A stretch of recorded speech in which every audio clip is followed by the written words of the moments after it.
NCP এই মুহূর্তে জামাত ছাড়তে চাইলেও জামাত এনসিপিকে ছাড়বে না, কারণ ৭১-এর দায় থাকার কারণে জামাত আসলে এনসিপিকে সাথে রাখলে বাংলাদেশের বাস্তবতায় রাজনীতি করতে আসলে তাদের সহজ হয়। আমরা সর্বশেষ তো দেখেছি আসলে এনসিপির যে সাংগঠনিক সক্ষমতা বান্দরবনে যে একটি প্রোগ্রাম হলো, অডিটোরিয়ামে একদম ফাঁকা, চেয়ার আছে, লোক নাই, হ্যাঁ নেতা আছে, জাতীয় বিশাল বিশাল নেতারা গিয়েছে। সংসদ অধিবেশন অবশ্যই গুরুত্বপূর্ণ, তবে সেই সংসদ অধিবেশনে যদি আমাদের বিরোধী দলের এমপিরা কেউ চায় পর্দা, কেউ চায় ওভেন, কেউ চায় গাড়ি, কেউ চায় অফিস, তাহলে আসলে সেই সংসদ আসলে জমে ওঠে না। হ্যাঁ, হয়তো মানুষ অনেক সময় টাইম পাস করার জন্য সংসদ অধিবেশন দেখতে পারে, কিন্তু প্রকৃতপক্ষে এই দেখার মধ্যে মানুষের যে প্রত্যাশার পূরণ, একটি অপোজিশনের কাছে মানুষের অনেক প্রত্যাশা থাকে যে আমার কথা বলবে, জনগণের কথা বলবে, প্রতিবাদ করবে।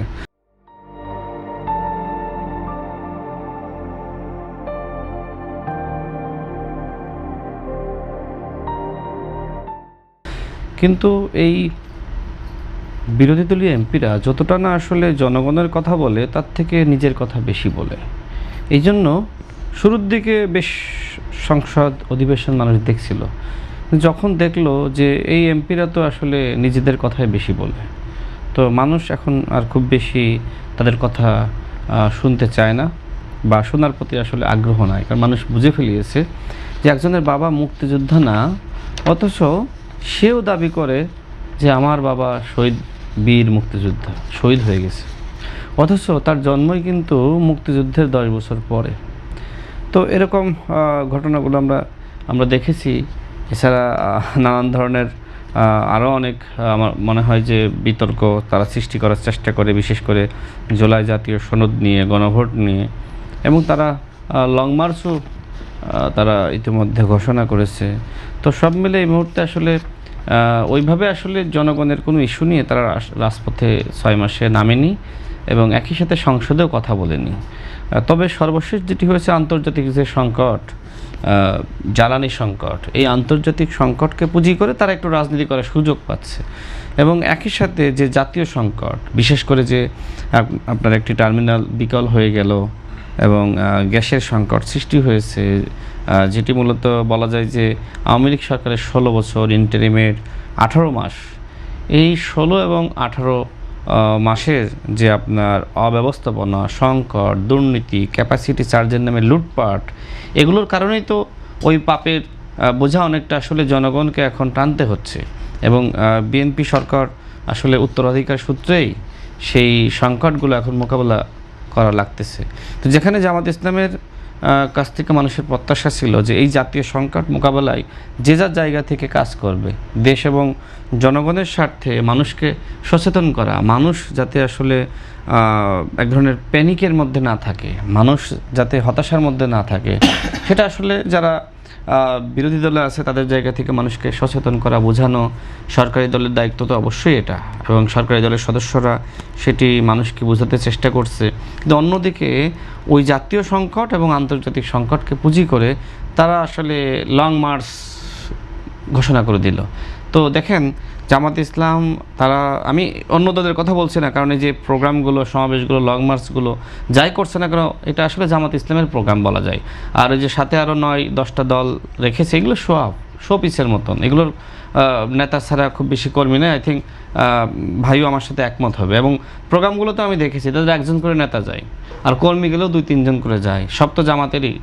আমি একটি টক শো দেখছিলাম, জামাতের একজন নেতা, তিনি ঢাকা বিশ্ববিদ্যালয় শিবিরের সভাপতি ছিলেন, মাহফুজ ভাই, আই থিঙ্ক তিনিও চিনবেন। তো তিনি বলছেন যে হান্নান মাসুদকে তো আমরাই এমপি বানিয়েছি, তাকে পাহারা দিয়ে আমরা এমপি বানিয়েছি। এটা তো সত্য কথা। তো আমি স্বীকার করি যে জামাতের সাংগঠনিক সক্ষমতা আছে, সেটি হয়তো মানে বিএনপির কাছাকাছি না, কিন্তু সাংগঠনিক একটা সক্ষমতা আছে। সেই সক্ষমতাকে পুঁজি করে এনসিপির 6 জন এমপি হয়েছে।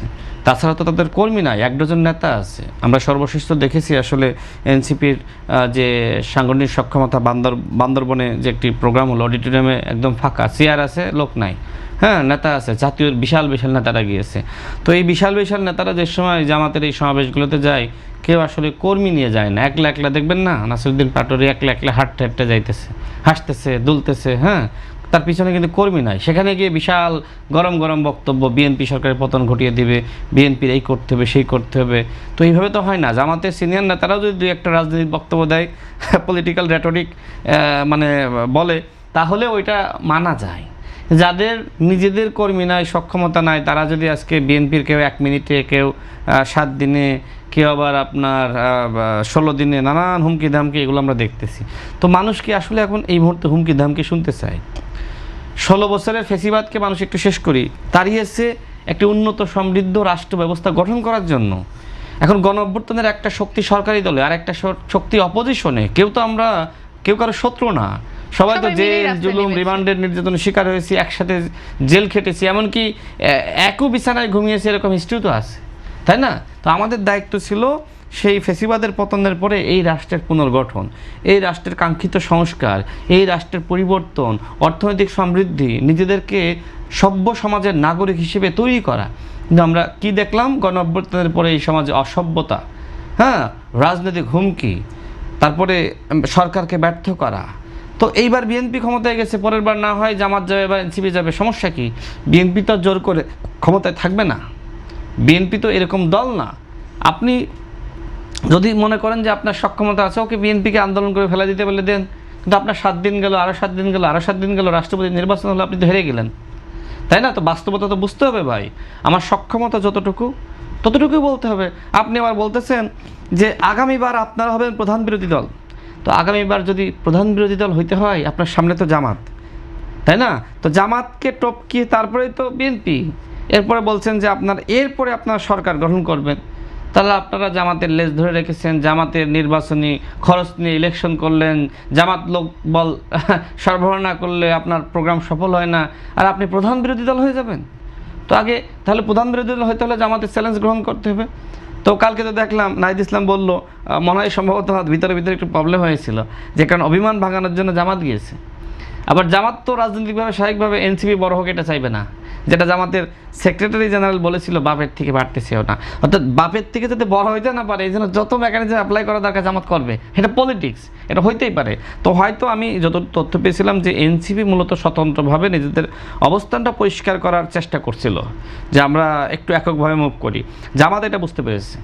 এনসিপি এই মুহূর্তে জামাত ছাড়তে চাইলেও জামাত এনসিপিকে ছাড়বে না, কারণ 71-এর দায় থাকার কারণে জামাত আসলে এনসিপিকে সাথে রাখলে বাংলাদেশের বাস্তবতায় রাজনীতি করতে আসলে তাদের সহজ হয়। আমার কাছে এই জন্য মনে হয় যে হ্যাঁ, নেতা আছে, অনেকটা ছাড় দিয়ে হলেও তাদের এই যে 71-এর স্বাধীনতা বিরোধী তকমা, এইটাকে আসলে এইখান থেকে দায় মুক্ত হওয়ার জন্য হয়তো এনসিপিকে সাথে রাখতেছে। তো এটা তো সবসময় রাখবে না। এইবার 35টা আসন ছেড়েছে, আগামীবারও কি 35টা ছাড়বে? আপনি কি 35টা আসন পাওয়ার যোগ্য? এবিবাডিকে 2টা আসন ছেড়েছে। আমি মনে করি যে এনসিপিকে জামাতের উচিত ছিল সর্বোচ্চ 5টা আসন ছাড়া। কেন 35টা আসন ছাড়লে আমি জানি না। এই যে ভাইদের মতন মানুষ এমপি হতে পারে নাই, সংসদে তো কথা বলার লোক নাই। না আমি বলি আমি এটা শেষ করি। শিববীর ভাই, এই যে ব্যারিস্টার আলমামুন রাসেল ভাই, তারা তো ভালো কথা বলে। তো এইসব মানুষ সংসদে থাকলে প্রকৃতপক্ষে মানুষ অধিবেশন দেখার জন্য তাকিয়ে থাকতো। যাদেরকে এমপি বানিয়েছে এরা তো আসলে প্রকৃতপক্ষে জনগণের কথাগুলো বলতে পারতেছে না। দেখেন, বাংলাদেশে সরকারি দল তত শক্তিশালী হবে যত বিরোধী দল শক্তিশালী হবে। আমি তো গণতন্ত্রে বিশ্বাস করি। আমি মনে করি যে মানে বিএনপি ক্ষমতায় গেছে, জামাত বা এনসিপি যদি সক্ষমতা থাকে জনগণের ভোটের মাধ্যমে তারা ক্ষমতায় যাবে, আপত্তি তো আমার নাই। আমরা গণতন্ত্রে সকলেই বিশ্বাস করি এবং আমরা প্রত্যাশা করি যে বিরোধী দল শক্তিশালী হবে।